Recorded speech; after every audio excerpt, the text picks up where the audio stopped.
તાપી જિલ્લાના 15 શાળાના ધોરણ 11 અને 12 સાયન્સ ફેકલ્ટીના 28 હોશિયાર અને ઉત્સાહી વિદ્યાર્થીઓએ શ્રીહરિકોટા સ્થિત ભારતીય અંતરિક્ષ સંસ્થાની મુલાકાત લીધી।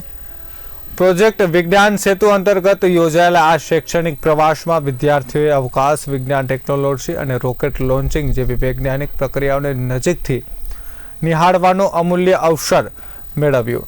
ખાસ વાત એ રહી કે આ વિદ્યાર્થી પ્રવાસ દરમિયાન પીએસએલવી અને જીએસએલવી રોકેટના પ્રક્ષેપણ કાર્ય, પ્લોડ એસેમ્બલી, ઇન્ટિગ્રેશન અને લોન્ચ પેડની પણ મુલાકાત લેવાઈ હતી। આ પ્રવાસ માટે પસંદ કરાયેલા 28 વિદ્યાર્થીઓમાં 20 વિદ્યાર્થીઓનો સમાવેશ થઈ રહ્યો છે। વિદ્યાર્થીઓના સ્વાગત માટે સુરત એરપોર્ટ પર ખાસ આયોજન કરવામાં આવ્યું હતું, જ્યાં રાજ્ય સરકારના મંત્રી મુકેશ પટેલ અને મંત્રી કુબેર ડિંડોરે વિદ્યાર્થી સાથે સંવાદ કર્યો અને તેમનો ઉત્સાહ વધાર્યો। મંત્રી કુબેર ડિંડોરે જણાવ્યું કે આ અભિયાન વડે નારી શક્તિના ઉત્થાનના પ્રયાસો સફળ થયા છે અને આ વિદ્યાર્થીઓએ સાબિત કર્યું છે કે સરકારી અને આવાસી શાળાઓના વિદ્યાર્થીઓ પણ ઊંચા સપનાઓ જોઈ શકે છે અને તેમને સાકાર પણ કરી શકે છે। ડોક્ટર વિક્રમ સારાભાઈની 106મી જન્મ જયંતિ નિમિત્તે આયોજિત આ પ્રવાસમાં વિદ્યાર્થીઓએ ભારતની વૈજ્ઞાનિક સિદ્ધિઓને સમજવા માટે ઇસરોના વૈજ્ઞાનિકો સાથે સીધી વાતચીત કરવાની પણ તક મળી હતી। મંત્રી મુકેશ પટેલે તમામ વિદ્યાર્થીઓને અભિનંદન પાઠવતા જણાવ્યું કે ગુજરાત સરકારે આ અભિયાનને આખા રાજ્યમાં વિસ્તૃત કરવાનો નિર્ણય લીધો છે, જેથી અન્ય જિલ્લાઓના વિદ્યાર્થીઓને પણ આવો દુર્લભ અનુભવ મળી શકે।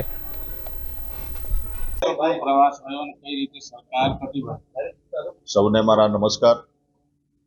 અમારા આદિવાસી સમાજના વિદ્યાર્થીઓ માટે આ સૌભાગ્યનો દિવસ છે, આનંદનો દિવસ છે કે આપણા તાપી જિલ્લાના મારા પ્રભારી મંત્રી શ્રી, મારા સાથી મંત્રી શ્રી અને પ્રયોગના વડારે જે એમને એક નવો વિચાર આવ્યો અને એનજીપીના બજેટથી આ વિદ્યાર્થીઓ જે પૂરા તાપી જિલ્લાના આપણી સરકારી સ્કૂલો ચાલે છે, એકલવ્ય મોડેલ સ્કૂલ, લો લિટરસી ગર્લ્સ સ્કૂલ, આદર્શ શાળા, એ સરકારી સ્કૂલોના વિદ્યાર્થીઓની જે 11 અને 12મા ધોરણમાં જે સાયન્સ ફેકલ્ટીમાં જે વિદ્યાર્થીઓ અભ્યાસ કરે છે, એમની એન્ટ્રન્સ ટેસ્ટ પરીક્ષા લઈને વિદ્યાર્થીઓનું તપાસીને પછી રિપોર્ટ તૈયાર કર્યો અને એમાં જે 700 જેટલા વિદ્યાર્થીઓ ઉપસ્થિત રહ્યા, એમાં 28 વિદ્યાર્થીઓ જે એમને ઇન્ડિકેટર જે બનાવ્યા હતા, જે ક્રાઇટેરિયા બનાવ્યો હતો, એમાં એ ફેથફુલી પાસ થયા।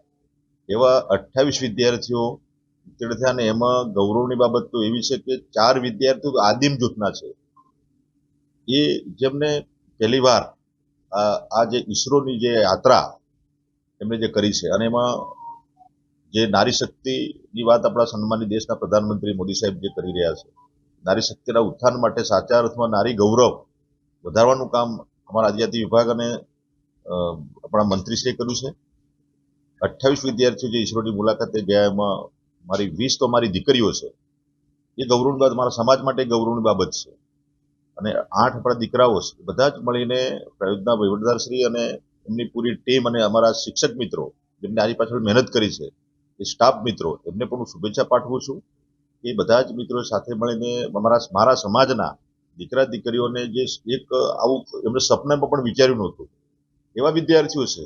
એક વિદ્યાર્થી છે એના નિરાધાર છે, એના પપ્પા નથી, મમ્મી છે, એવા કેટલાય વિદ્યાર્થીઓ જે છે જે પહેલી વાર પ્લેનમાં બેઠા અને જે આપણું અનુસંધાન જ્યાં થાય છે, જ્યાં આપણા જે સંશોધન થાય છે, ત્યાંથી આપણા રોકેટ લોન્ચ કરવામાં આવે છે, ત્યાંથી આપણું ચંદ્રયાન 3 લોન્ચ થયું, એ ઈસરોની મુલાકાત જે આજે અમને પણ અમારા પણ નસીબમાં નથી, અમે પણ જઈ શક્યા નથી, ત્યાં મારા સમાજના અમારા દીકરાઓ જે પહોંચ્યા છે એનું ગૌરવ છે। 3 દિવસ ઈસરોની મુલાકાત લઈને આવ્યા છે અને તમામને અભિનંદન આપું છું। ગુજરાત સરકારે આ એક તાપીનો વિચાર સમગ્ર ગુજરાતની અંદર લગાવવા માટે જે નિર્ણય કર્યો છે એને પણ હું આવકારું છું। મુખ્યમંત્રી શ્રી ભૂપેન્દ્રભાઈ પટેલ સાહેબ પણ તમામ તાલાઓને અભિનંદન પાઠવા છે।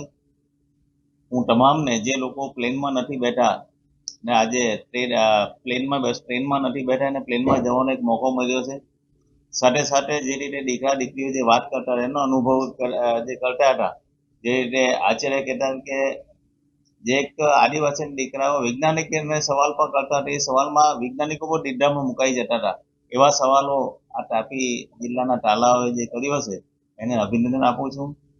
કારણ કે એમને પોતાનો બી અનુભવ કર્યો છે। કાયમ માના ચોખાના રોટલા ખાવાવાળા દીકરા દીકરીઓ આજે પ્રથમવાર દીકરા દીકરીઓ ઢોસા પર ખાવાનો અનુભવ ત્યાં લીધો છે, એટલા માટે પણ એ લોકો ખુશી વ્યક્ત કરે છે. હું તમામ તાલાઓને આજે આહવાન કરું છું, અહીંયા મારા ટ્રાઇબલ અધિકારીને બી કહેવા માંગુ 8, 9, 10 વિધાનસભા છે, એમાંથી એક દિવસ આ તાલાઓને લઈ આવે અને અમારા મુખ્યમંત્રી ભૂપેન્દ્રભાઈ પટેલ સાહેબ જોડે એક વાર્તાલાપ કરવાનો પણ મોકો આપે એવી હું અમને પણ સૂચન